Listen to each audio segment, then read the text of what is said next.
Thank you, everyone, for joining us for the first Fundraising Masterclass series session for the year with our lovely Black Fox Global folks.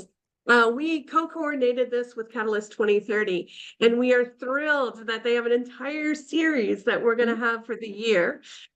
We want you to put in the chat, introduce yourself, your name, your organization, and what is your spirit animal, because that's just fun. If you want to add your that's terrific as well. We'd love to have that. This first session on fundraising excellence, authentic lasting funder relationships. If you have not had the opportunity to work with Black Fox, you are in for a treat. We absolutely love partnering with them and the great work that they do. So thank you so much for joining us. I'm going to kick it off to Natalie Rekstad. Natalie is the brilliant, amazing woman who came in and started working with us to put together these wonderful series. And we've been just so thrilled to partner with you and watch your work. And Ashley Stokes is joining us as well from the Black Fox team. And they come with such an amazing wealth of experience and expertise in fundraising. And since many of us can't afford to work directly with Black Fox, they offer all these free sessions for us so that we can learn from them, including their fundraising handbook, and all those are available. So I'm not going to keep speaking. Natalie, off to you. Thank you. Okay. And Super. Welcome, Ashley, as well. Yeah, thank you so much, Debbie. It's always an honor to collaborate with Catalyst 2030. And welcome, everyone. Again, please keep your camera on if possible. It really helps the energetics of it versus looking more at just names and stuff, but it's going to be something of a dynamic session. And I am so thrilled to be here with my co-presenter, Ashley Stokes. She is the lead of advancement outreach, so engaging funders, and oversees the advancement team. And one of the reasons for the timing of the masterclass is so many leaders are headed to opportunity collaboration in just a couple of weeks, including our own Lisa Heinert and Julia Chakor. So this session is timed in part to support the OC delegates, but the principles shared in today's masterclass are effective for funder engagement in any setting. But for those of you who are heading to OC, we'll put in the chat sort of a maximizing OC document, but it actually applies to pretty much all convenings. And before we begin, I want to just take a moment to really arrive here in the present moment. So we're going to do just 2 sets of box breathing. And what that is 4 counts each of inhale, 4 beats, hold for 4 beats, exhale for 4 beats, and then hold and repeat. So I invite you to close your eyes or just have a soft gaze and placing your feet flat on the floor and really feel the gravity anchoring you into your chair. And we'll begin with an inhale, 1, 2, 3, 4, and hold, 2, 3, 4, exhale, 2, 3, 4, and hold, 2, 3, 4, one more, inhale, 2, 3, 4, and hold, 2, 3, 4, exhale, 2, 3, 4, and hold, 2, 3, 4. And just return to a nice, normal cycle of breath. I find anchoring like this helps me clear everything that's happened thus far in the day and helps me be really present. So I would really love for everyone to be present here. The agenda is up on the slide. We're approaching this in 5 segments. And the 5th segment is a guided visualization to anchor in the mindset mastery portion of the masterclass and call in new funding partners. We encourage you to participate so all this heady information can begin to take up residence on a deeper cellular level. I also want to share, we're for this full session, there's going to be a follow-up piece. It's going to share a lot of the language that we'll be using. So you needn't take fast and furious notes necessarily now, unless you have a funder meeting like tomorrow. But we're known for being largely very plug and play. I love webinars that go into theory and science and things along those lines, but make it easy and actionable for me to implement. And so that's why we really put a focus upon actionable language you can use, massage, make it your own, and more. So to do with the agenda, mindset mastery piece, it's really centered upon worthiness, both yours and the worthiness of your organization to be generously funded. I'll be leading this segment, and we'll spend a fair amount of time on this, including a breakout room, because it's foundational for the entire 5-part series, but it's also valuable as a standalone segment today. And then the next piece is securing the funder meeting and or securing invitations to submit letters of inquiry or grant proposals, whatever's going to advance the relationship. And Ashley will be leading this segment. And then I'll go into leading the donor dance, or as Matt Patton of Catalyst 2030 would say, showtime. So this is funder-centric choreography that helps build an authentic connection while uncovering mission alignment in a way that translates into funding. And then respectful and elegant professional persistence when needed. So we'll go over the finer points today. There is a fuller webinar and guide on this topic that will also be shared. And then as shared, I'll be going to a guided visualization. So this will help anchor in the worthiness aspect of the masterclass and also call in new funding partners. So it's about a 10-minute visualization, and there'll also be a recording of it. So if it's something that really calls to you, that resonates with you, it's something you can do regularly and particularly powerful to do every morning when you're at conferences. So let's jump in. Next slide. Mindset mastery. As shared, this segment's foundational, but it's also actionable, as you'll see in the bonding and rapport and the upfront contract sections of leading the donor dance. And we'll get into that a bit later. And because those aspects of the choreography are rooted in identity and worthiness. And this enables you to communicate that you're a committed and effective person with a heart for this work, and that you're approaching the exploration as equals. This way, the fundamental energy of the meeting is one of openness, curiosity, and collaboration. And the purpose of the meeting is to discern if fulfilling the mission is yours to do together. And yet, language, phrases, skill sets, they're one thing, but truly embodying that energy, that sense of worthiness, is another. So you can fake it till you make it to some extent, but clearly it's far better to have that deep knowing in your bones and capacity to receive all the good that you and your mission deserve. And why is this important? So in our interactions with others, the majority of what we're communicating is nonverbal. So it's not only important what you say, how you say it, but who you are that makes the biggest difference. Who you are shows up in nonverbal ways like posture, facial expressions, eye contact, tone of voice. These are huge aspects of how we communicate and understand each other. And this is vital because humans form first impressions within seconds of meeting someone. So are you someone who comes across as tentative or lacking conviction? Or are you someone who radiates love, generosity, competency, passion for the work, passion for those you serve? Are you someone who people are drawn to your light and, your authenticity shines through? When you have that level of embodiment, you communicate this in conscious and subconscious ways, and it can be absolutely magnetic. And yet many, if not most of us, have some form of worth issues, usually rooted in childhood, that form during our somebody training by well-meaning, but often misguided adults. And this impacts how we show up in the world in ways we're not always aware of, or perhaps we're aware of it and it shows up as imposter syndrome. And many of us have some form of money story and beliefs that can block our havingness, our sense of deserving of abundance and prosperity. And I was feeling a little ambivalent about sharing this, but I decided to just go ahead and share candidly that it took years of awareness and deep personal work to move through a lot of my worth issues. I was aware of the edge. So my old workaround to my worth issues to attracting abundance was to say to myself, or I had it written on a piece of paper next to my computer as well, this years ago, I am worthy and deserving of wealth because I am a conduit to humanity thriving through my philanthropic investments. I also would write, money flows easily to me because money moves through me.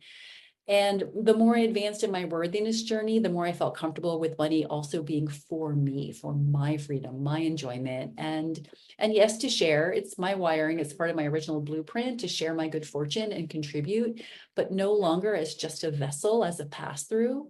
So I'm giving you this background to perhaps help you become aware of some edges you may be experiencing that is blocking the flow of money to you and your mission.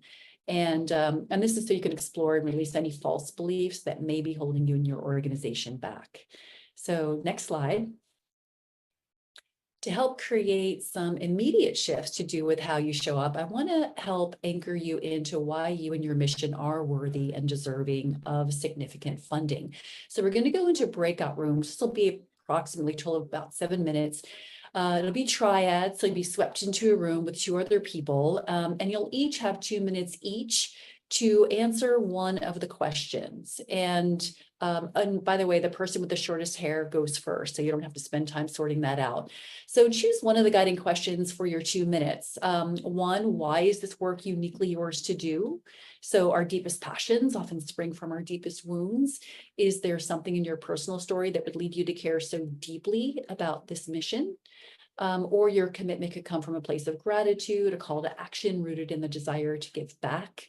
With my work and philanthropy around SDG 5 equality, it's absolutely our deepest passions spring from our deepest wounds, and having lived experience of oppression and feeling devalued and more for my gender makes me a much fiercer warrior for gender equality. And while it can intellectually make sense to unlock that first among all of the SDGs, it's also uniquely mine to do because of the level of ferocity that I bring to it. So number 2, why are you, not just your mission, but why are you worth investing in? And don't hold back, own your power, own your worth. It's not ego, but it's about stepping into your power as a worthy and deserving leader who is bringing about deep and lasting change. And then the third option that you can do is, what is it about your organization that makes it worthy and deserving of being fully funded? So for now, you'll be swept away to your breakout room, and we'll see you in about 6 or 7 minutes.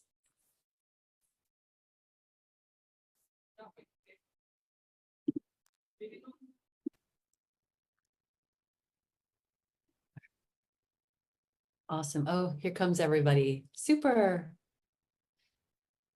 Good, good, good, good. How was that? I wish we had time for sharing. We have so much to cover today, but I would ask though that you notice if you could easily own your worth in your triad, or if you felt some internal resistance. And also notice if you chose a question that was about you or about your organization, and what that might tell you. So at its core, this work is about identity and having a core belief that you're a person who's worthy and deserving of prosperity and ease, that your organization is worthy and deserving of significant funding. I'll also add that girls and women in many cultures are conditioned to give but not receive. So this awareness may be of particular interest to those of us who grew up in those environments. And also happy to share a couple of my favorite visualizations. I love Insight Timer. It's an app and it's free. So we'll share a couple of my favorites.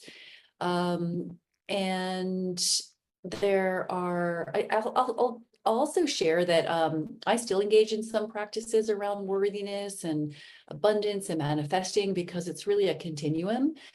There's also so thank you, Ashley. There's also a 1-minute invocation I like to have on a loop in the background at times, because your subconscious is always listening. So there's just a 1-minute one by Teresa Stiff. But in short, money loves being of service. So you owe it to yourself and your mission to remove any blocks so you can do the most good in the world. And as shared in segment 3, I'll get into the language that helps set the tone at the outset of the meeting that communicates you and your organization's worth in a respectful way. But first things first, let's get the meeting. So securing the meeting, I will turn it over to Ashley Stokes, and she will help you understand more about how to engage that funder to get that meeting in the first place. So over to you, Ashley. Thank you, Natalie. So once you've taken the time to research and develop a strong pipeline of funders, and again, BlackFox has an amazing resource of how to find those deeply aligned funders. And once you have that, then it's time to start being strategic about your outreach. You can, oh, next slide, please. Oh, it's here, sorry, go back one. Sorry about that. You can increase your success rate for securing funder meetings with focused research and strategies to uncover warm connections and or crafting compelling messages. So let's start with the research and strategy. While you did your research and your initial work to find those deeply aligned funders, take some time to review, again, the organization's website, social media posts, LinkedIn, just to refresh your memory. One really great free resource that you can use is Grant Advisor. The site shares insights on foundations, how they operate, their application process, etc. Google Alerts. And this is a resource that can help you stay constantly updated on a funder and the key individuals of the organization. It's very easy. You set up the alert to have a weekly collection of news articles that reference the funder or the key individual of the organization right to your inbox. This is a great tool to leverage in your outreach, which we'll talk a little bit about later. Also, signing up for the funders newsletter might be something that you're already doing. If not, lots of funders will announce new funding opportunities that are available. And again, the news that they share is something you can reference in your outreach. Part of your strategy and your research should be to find mutual connections with the funder. And a natural place to start is finding those warm connections through LinkedIn. Our BlackFox consultants have seen a greater response rate and have secured meetings in 1 to 2 outreach attempts approximately through warm connections. So one of the first things that we do with clients is discuss LinkedIn and how we can identify connections with funders. We recommend taking those deeply aligned funders and identifying key staff. So looking at the CEO, program officer, or even board members of that funder. All you have to do is type their name into the search field. Do this not only with your LinkedIn account, but look at your CEOs or your other board members' accounts. You will be really surprised about how many connections you might have, whether it's first or secondary. And then once you find you have those mutual connections with the funder, you can customize your outreach efforts.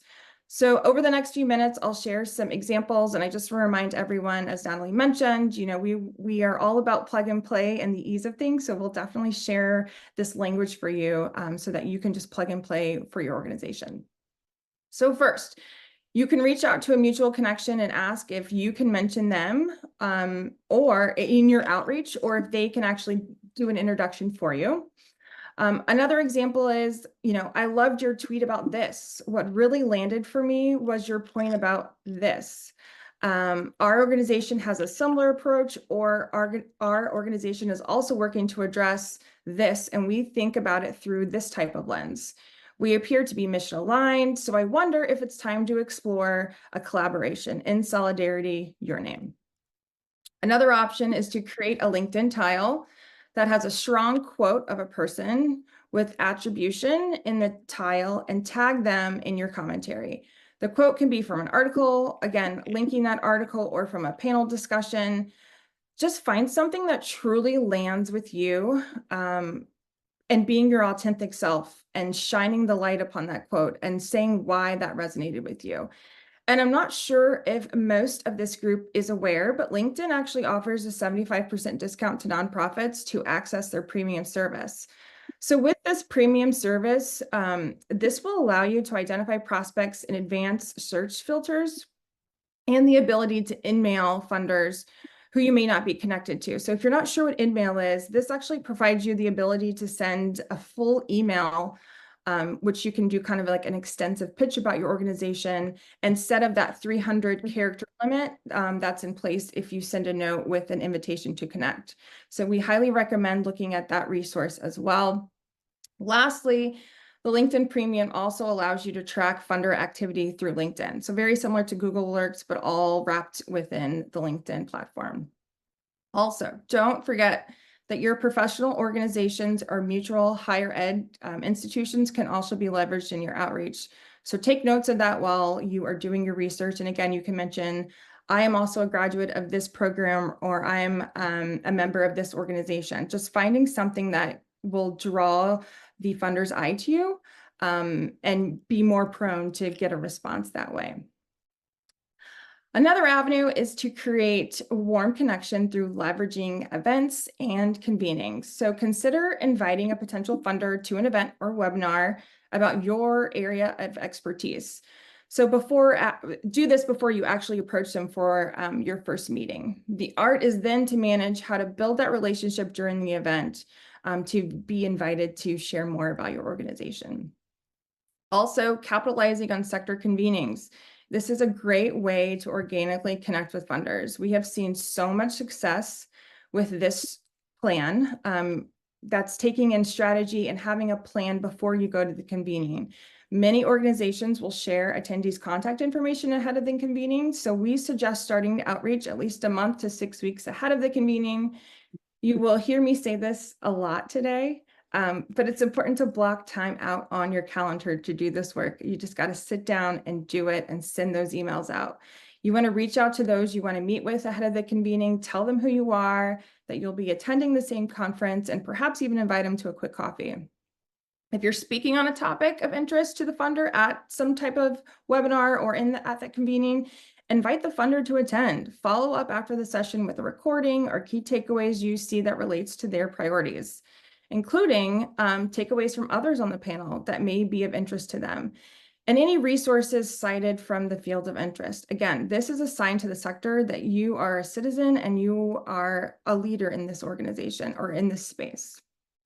If you aren't able to meet with a funder at an event, which will happen, don't worry. Listen and take notes during their presentations or notes of other things that may be related to the funder. I share with clients that it may be a challenge to get everything down. So just take quick notes, email them to yourself, email them to your secretary while you're at the event. And then when you come back, that's the time that you can unpack all those notes and then use that information in your outreach efforts. So one example could be, sorry to have missed you at school. What you said about X during X session really resonated with me. So I started researching other resources you've created on the topic and was thrilled to find this article, link the article here. We've also been on a journey to address this problem. And in light of our mission alignment, I'm crossing our fingers very hard that you can carve out 30 minutes of your time to explore a call. So let's dive deeper into this idea of developing a compelling message. Remember, the first message is definitely important. You need to customize your outreach message to specifically reflect a funder's priorities, their values, and emphasize a shared connection. They are more likely to respond to you if you do this. You can also add attachments that showcase your program at a glance. Some other suggestions from our group of consultants that have worked really well is proposing a time and a date rather than being very nebulous. Sometimes people tend to react better to direct invitations. And then AI can also assist in getting your message, getting you started on that messaging, but you need to really make it your own. So this resource of AI should really be used to get your creative juices flowing and not as a crutch. So we've all heard of ChatGPT by now, OpenAI, Grammarly, and now I just noticed LinkedIn has an AI assistance tool as well.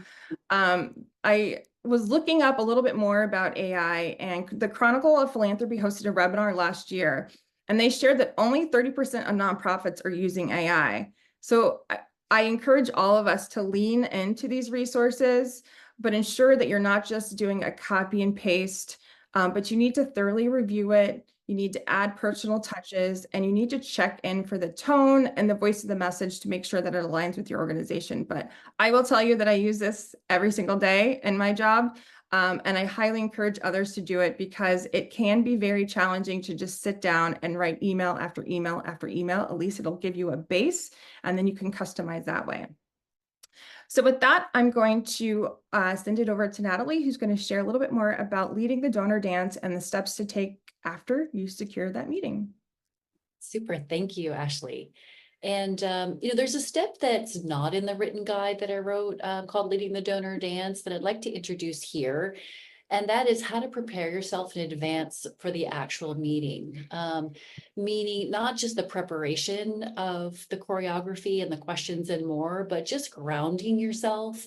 You can consider box breathing, that 4-count breathing. Again, feeling the gravity of the earth, really centering yourself.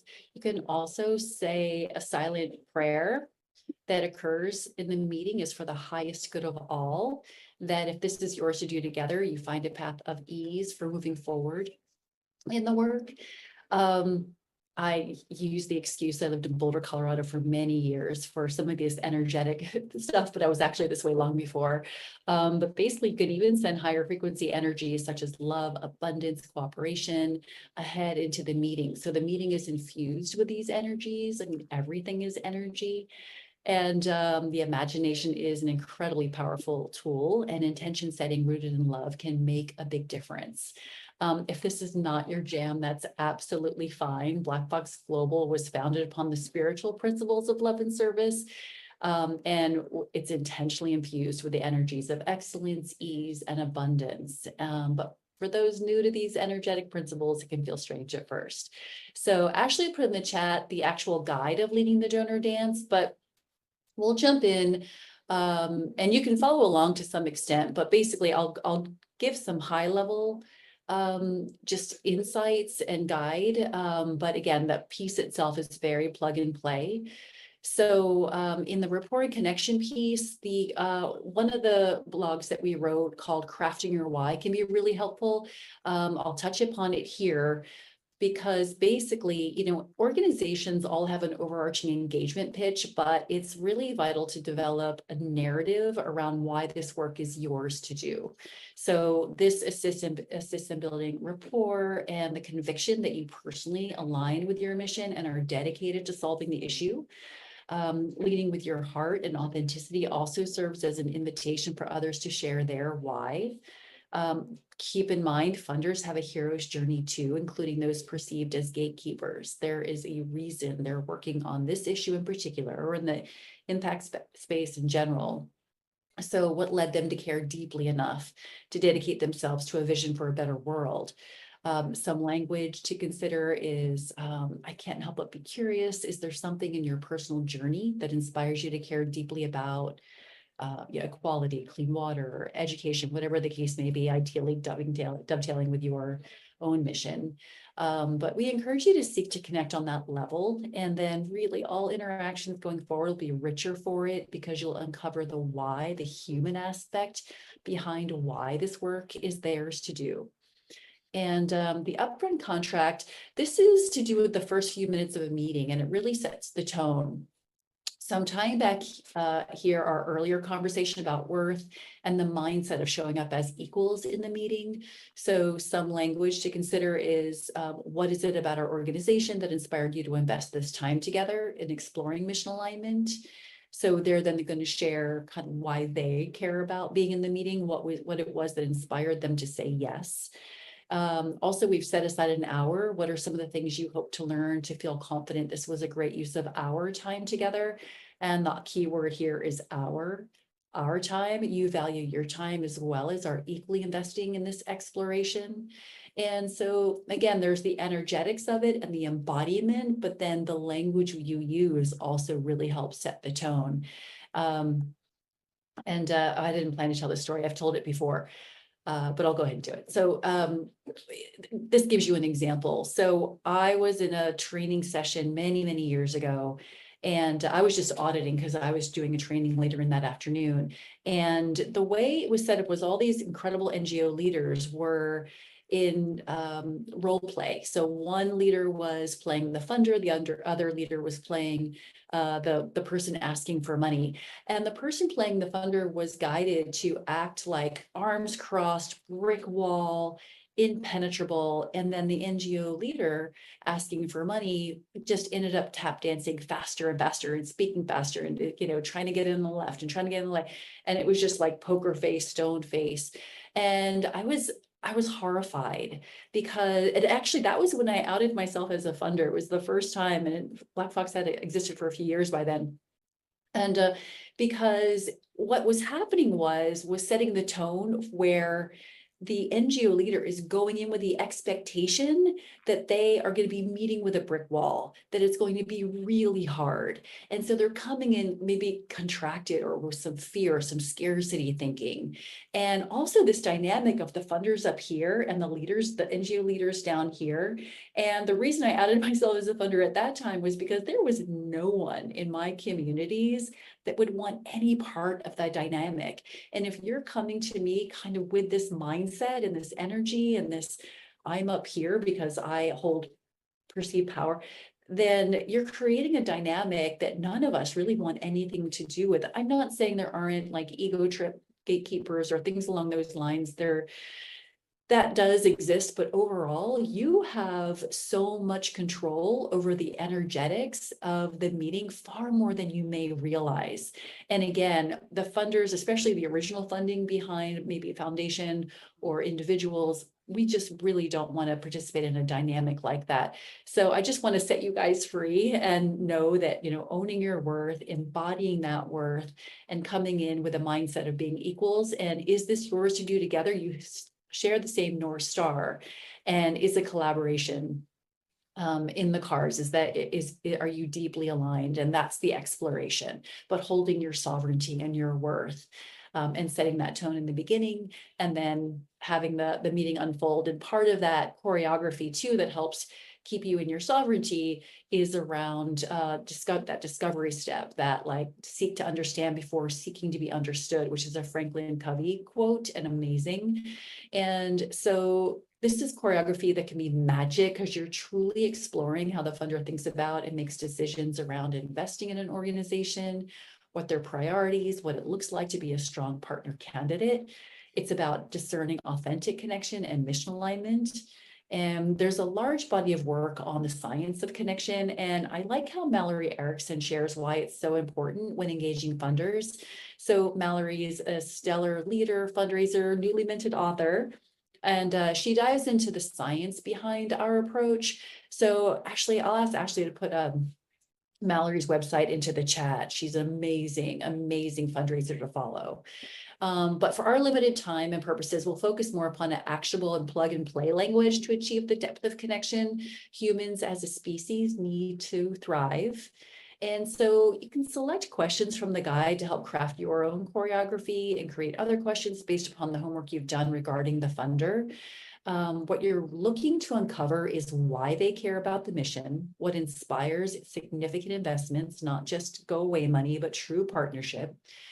You're also discerning what the appropriate ask is in terms of a funding amount and the kind of funding, such as unrestricted funding or multi-year, et cetera. Some examples that we have in the guide is you have a rich philanthropic journey. Tell me about your gift to Refuge Point. What is it about them that inspired your engagement? Or based upon my understanding of your priorities, it's clear that education is core to your giving. Is that accurate? So if yes, then like, how did you arrive at that strategy? Or if no, well, what is at the heart of your giving? And a follow-on question could be like, what inspired that approach? Another example is, what's the greatest funding amount you've given to organizations you believe in, and what are they doing that inspires that level of investment? What is your thinking around restricted versus unrestricted funding? So I'm riffing on just a few examples, and I'll actually update the Leading the Donor Dance document to include some of the things that I'm kind of riffing on a little bit now. The questions are suggestions, really a jumping off point for your crafting your own choreography. And that document is like the kitchen sink. You're only meant to go into a meeting with choreography of maybe 1 page of questions. And what's good about that as well, and also obviously tailored to that funder, but it also, if things veer off course and you need to get back on course, that choreography helps you get back on track. And it's also designed to keep the funder doing most of the talking, ideally 70% or so. I think we've all heard that percentage. But the reason why is, first of all, not only the gold that's being uncovered and the fact that they're sharing their heart and their priorities and the why, but people are most engaged when they're the ones doing the talking. It's simply an aspect of being human. So not only are you uncovering important information to discern alignment, but you're also giving the funder a chance to be seen, heard, and truly understood. And as I shared earlier, funders have their own hero's journey, and it is sacred to create and hold space for this depth of understanding and connection. The next piece in that choreography is around vision, decision step, and the case for support. Again, these segments, I've written them out to be very plug and play. So also sensitive to time as we've been doing the dry runs and making sure we stay on track. So I'm going to go ahead and then just jump to the fun part, which is the ask. And quite simply, again, some suggested language. We'd love to join together in our shared vision of, say, accessible clean water, or whatever your issue is. We'd love to join together in shared vision of accessible clean water. We invite you to join us on this journey with a lead investment of blank.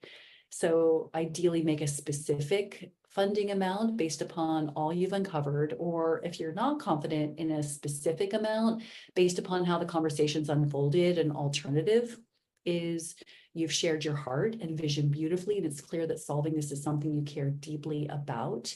I would love to invite you to join us, but I'm not sure where to go next in terms of making a financial ask. Based upon all we've discussed, where do you see yourself? So that's that invitation. They then will share kind of where they're seeing themselves, where they're landing. And again, this is after the case for support. So I know we've jumped ahead. There are those steps around vision, decision step, and the case for support. So building upon those pieces. Another way is it's clear based upon our conversation that realizing our shared vision of blank is profoundly important to you. What would it need to look like for you to say, make an unrestricted gift of $100,000? Or what would it need to look like to make a 3-year pledge of X? Or host a gathering or a Jeffersonian dinner? Things along those lines. I'll give one more story as an example quickly. Many years ago, I was working with the Women's Foundation of Colorado, and I was in this magnificent home, and it was an event for another big institution. I think it was the Denver Art Museum. And the home was amazing, and the host had underwritten everything. And so I had asked, gosh, you know, the woman's name. I was like, this is amazing, wonderful. What would it need to look like for you to host an event for the Women's Foundation of Colorado?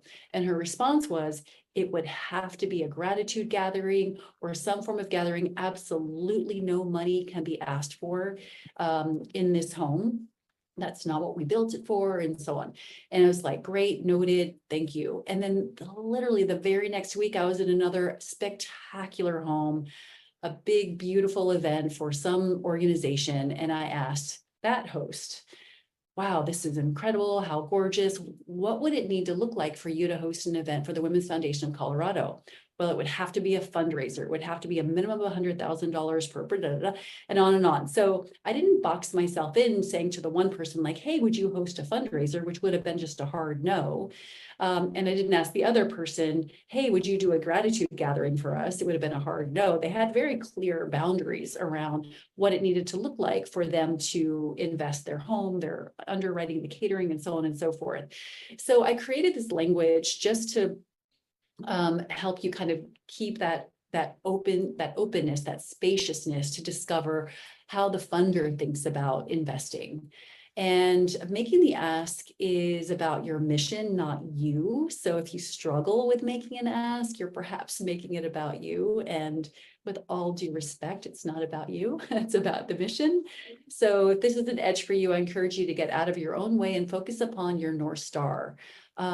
Easier said than done. If you still struggle with making an ask, you can name it. You can name it by saying, you know, this is the part that makes me feel nervous or makes me uncomfortable. You know, so this is the part that makes you feel uncomfortable asking for funding because the stakes are so high for so many, I'm going to take a deep breath and do it anyway. And then take that deep breath and make your ask. And then the next steps would be fulfilling what they said that they need to feel confidently to engage, obviously, as long as it fits within your mission. If the funder cycle is longer, or if it's an institutional funder involving a formal proposal or grant submission, In the immediate short term, send a short follow-up email thanking them for the exploration and try to include an article of interest or some nuggets, something that came up from your conversation that's not about your organization, but places focus upon them and what they've shared as important to them.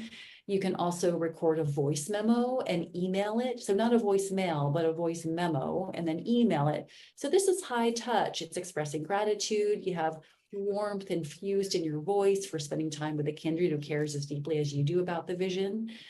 In both scenarios, share that you'll be following up more formally, but wanted to drop a quick message of gratitude. And the more formal follow-up email after the meeting is to recap your understanding of the funders' giving priorities, advise them that this will be the framework for a formal proposal, and then ask, please let me know if I've missed anything. Because again, you're kind of getting an overview, a meeting recap. This is my understanding. This is what I understand is very important to you. Da, da, da, da. Did I miss anything? And then you craft your submission. Obviously, if there's a set format with a grant template, then you're going to be following that. But how you emphasize what's important is going to be informed by the meeting that you've had in that discovery step. And so the next segment moves into what happens if there is no movement forward. And so at Black Fox Global, we call it professional persistence. So I will send this now over to Ashley, and we'll go to the next slide. Great, thank you. Natalie. So research shows it takes about 6 to 7 attempts before a funder will respond. So how do you keep the momentum going?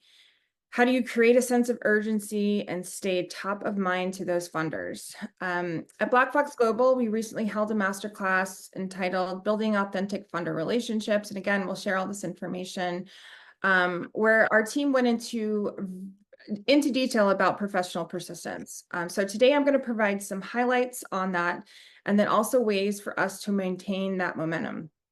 So what is professional persistence? It's to pursue a funding prospect with clarity of purpose, strategic intention, authenticity, and finesse.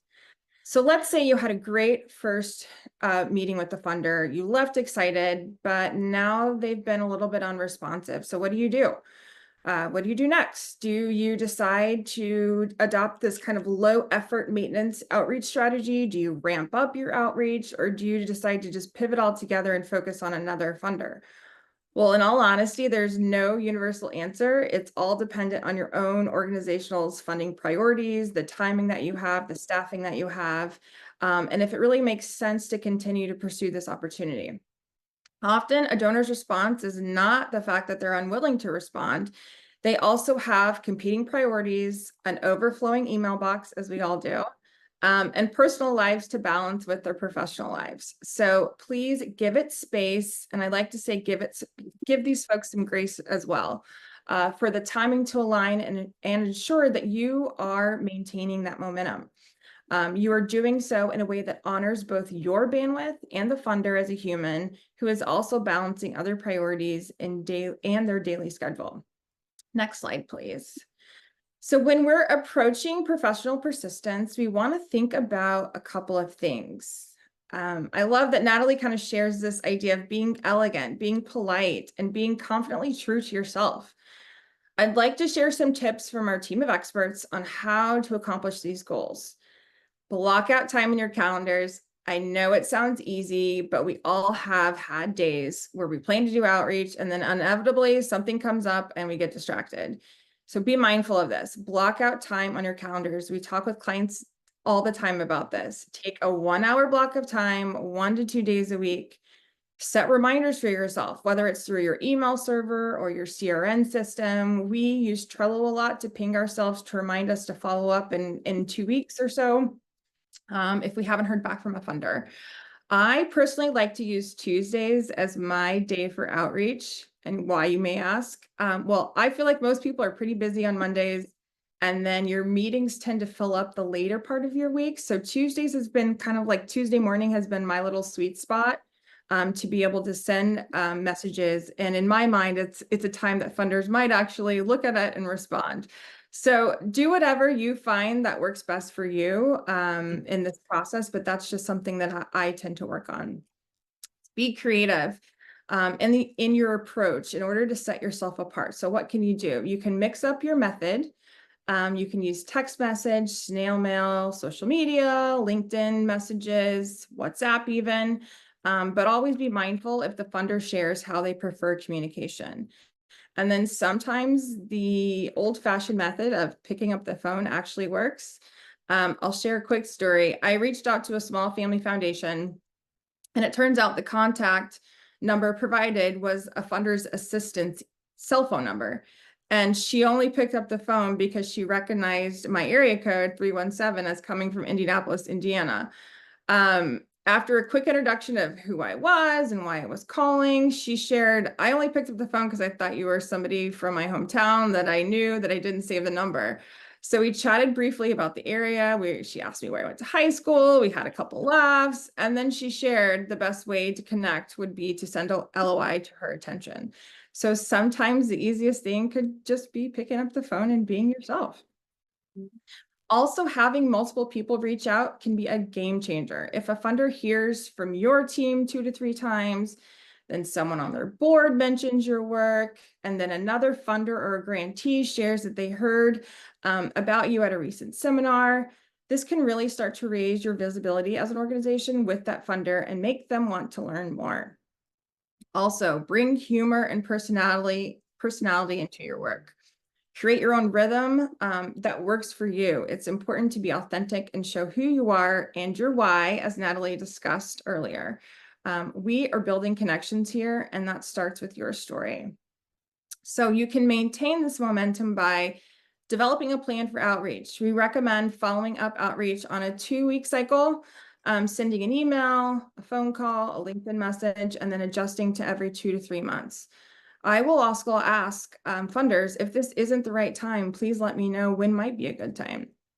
I have found that funders will respond and say, yes, it's a super busy time right now, but check back in with me in 2 weeks. And again, you set a reminder for yourself to do that outreach. So sometimes it's just not the right time for a funder, but unless the funder actually says, we are not interested, there's an opportunity to build a relationship there.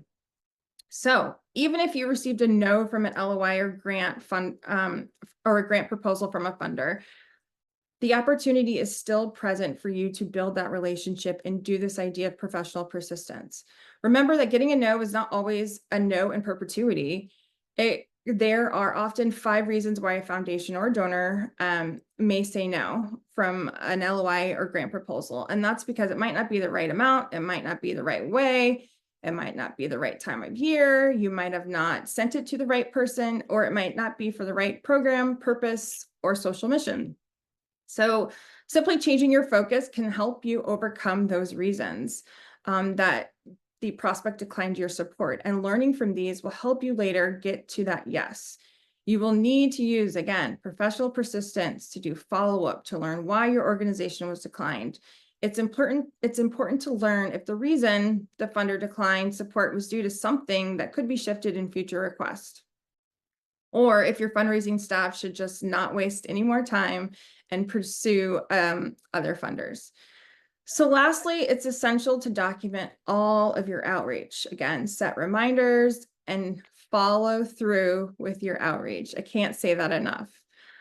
So going back to securing the meeting, which we talked a little bit about earlier today, continue to utilize the tools and resources we've shared today to keep that momentum going through LinkedIn posts, interactions with funders, capitalizing your attendance at convenings, and building those warm relationships. And back over to Natalie. Great, thanks. I can't believe we're right on time. It's 5 o'clock. So we have 15 minutes left. And what I'd like to do, let's go to the next slide. So we're going to do a guided visualization, and this is inspired in part by teachers I love on Insight Timer, Justin Michael Williams, Ranjith Balathal, Steve Nobel, to name a few, and has been crafted for specifically our work in the sector. It's approximately a 10-minute journey, and you can optionally allow a few minutes after the session to write down what arose for you that you want to embody and manifest. So let's begin. Get comfortable, seated or lying down, but with a nice long spine and palms up, open to receiving. Okay, we begin with closed eyes or a soft gaze, and open body, open mind, and breathing, just following a natural cycle of breath. Feeling the gravitational pull of the earth, holding you, supporting you. And on the in-breath, breathing in light into your body, deeply breathing light into your belly, allowing your belly to expand generously with this infusion of light. Breathing light into your heart center. And anywhere you may be holding lower frequency energies in the body, on the out breath, just allow the outflowing of energy that no longer serves you. Just release it back to the universe. Fully releasing lower frequency energies. And then again, on the in-breath, deeply breathing in higher frequency light from the sun, the stars, the universe. On the out-breath, the release of lower energies. And call upon any higher power you may love to seal in light into the energy field of your work. For you, that may be Source, the universe, Allah, God, Goddess, whatever, whomever you love and honor in your personal practice. And just as you have an energy field, a physical body, etheric body, with a chakra system, an emotional, mental body, so too your organization has its own energy field, which is connected to yours, but it has its own life also. So let's call in that energy field now and have it appear as a sphere of light in front of you. Calling in the energy field of your organization as energy, as light. And begin to notice the size of this energy field, your mission, the size of your work, your mission, the intensity of light, the shape, any colors. Allowing light from the earth to come up to ground the energy field of your work. And anywhere your work is holding lower frequency energies, give permission for that energy to ground and drain away. Any scarcity programming, any sense of lack or struggle that does not belong to you or your organization, just draining away into the earth. Any sense of fear, scarcity, struggle, draining away. Any limiting or false beliefs about your worthiness or your organization's worthiness to experience success and abundance, just releasing.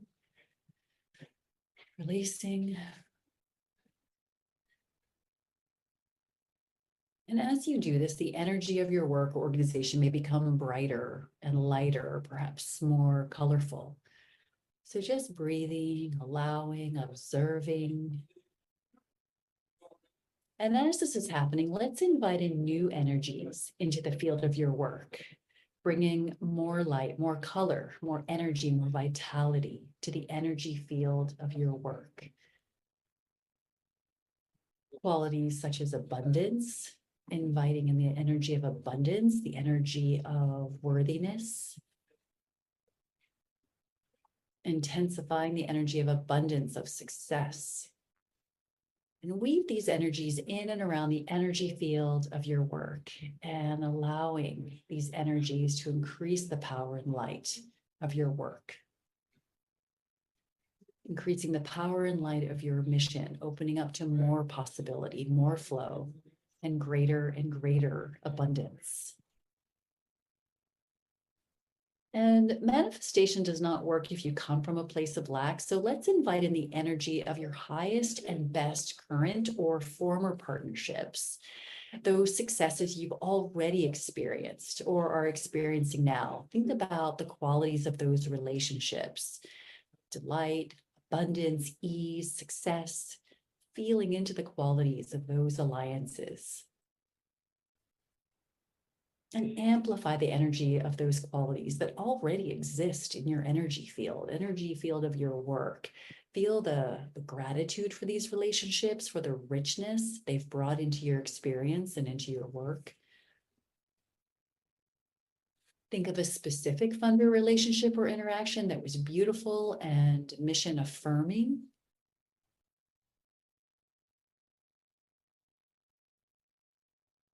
Feeling such gratitude for these moments, moments steeped in joy, abundance, flow.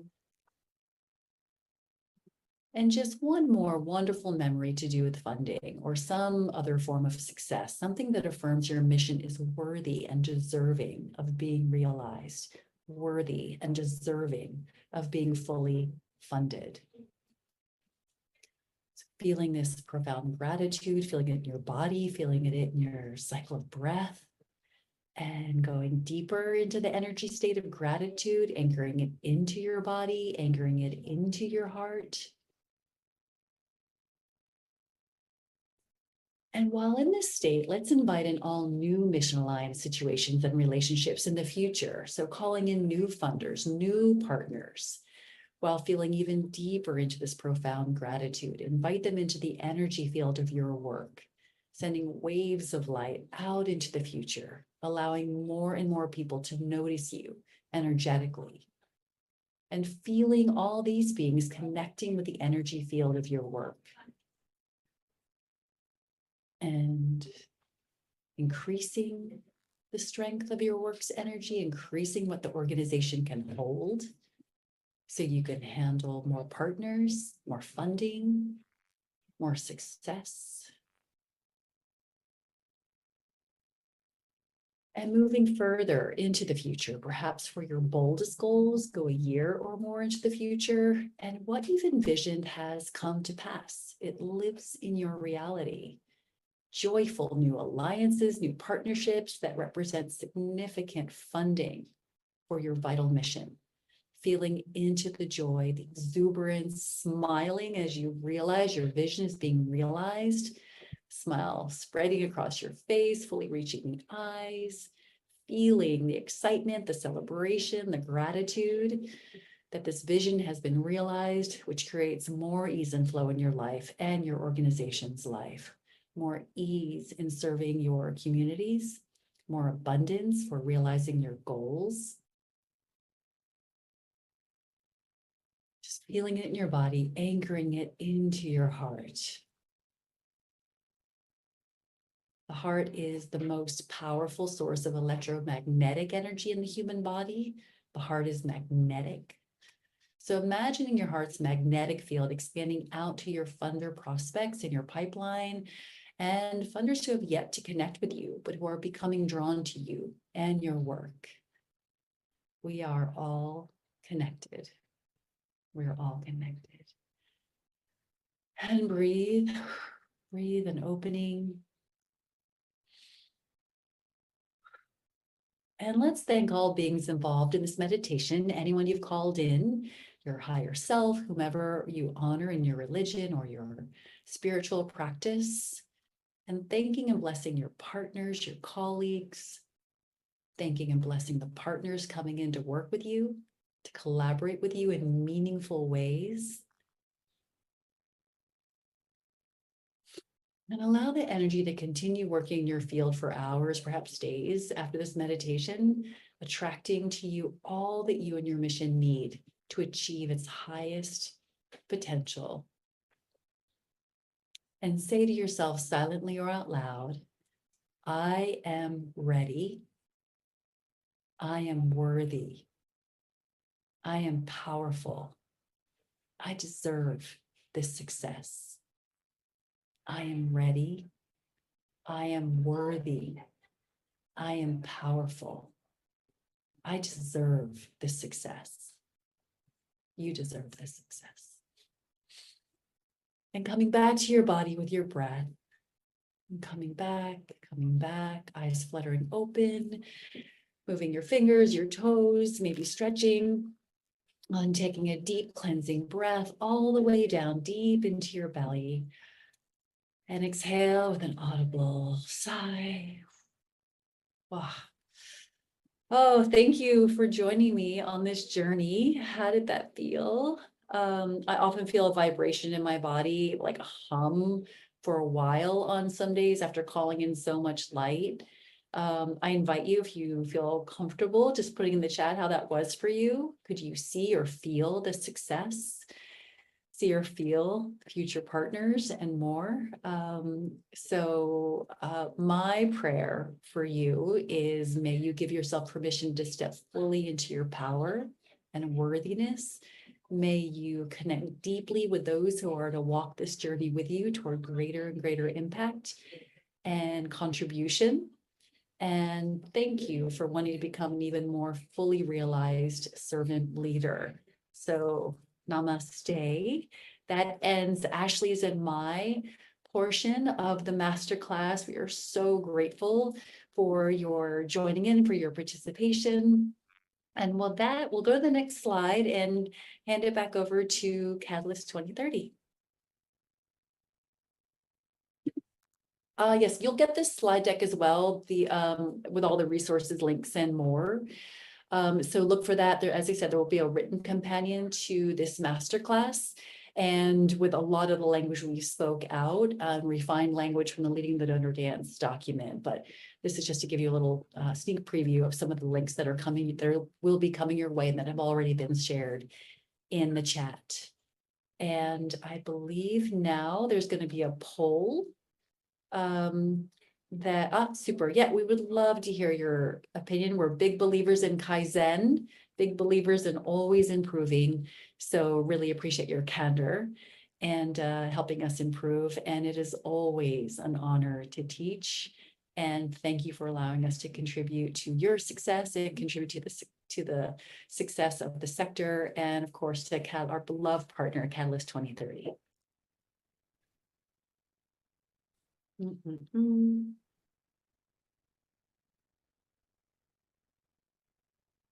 Yes, Natalie, there's lots of gratitude in the chat. So thank you, everyone. Oh, super. Great. Thank you for taking time for filling that out. We have a couple of minutes left. And so with that, I'm going to get to read the chat. And then I think Debbie Brock perhaps is coming back. Oh, voilà, yes. So this masterclass series, I'll jump in just to say this is it's a 5-part series. This is module 1. And the reason I chose to do this, the common thread throughout it is that I will be a presenter or a co-presenter. And so this is all centered upon the Black Fox Global Way.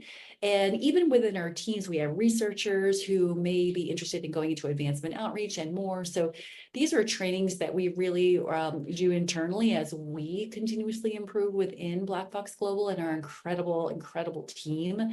But then also being open source, we decided to bring it out into the sector at large as well. And Catalyst 2030 generously offered to host on their platform. So thank you again, Catalyst 2030. So please join me on this year-long journey. This is module 1. A lot of the worthiness piece we spoke about is foundational to the rest of the series. And yes, and with that, again, so much gratitude. Thank you, thank you, thank you for joining today. It is such an honor to be here. And with that, we are complete. Thank you. Thank you, everyone. Thank you. Bye-bye. Thank you. Cheers. Thank you. Thank Super. you.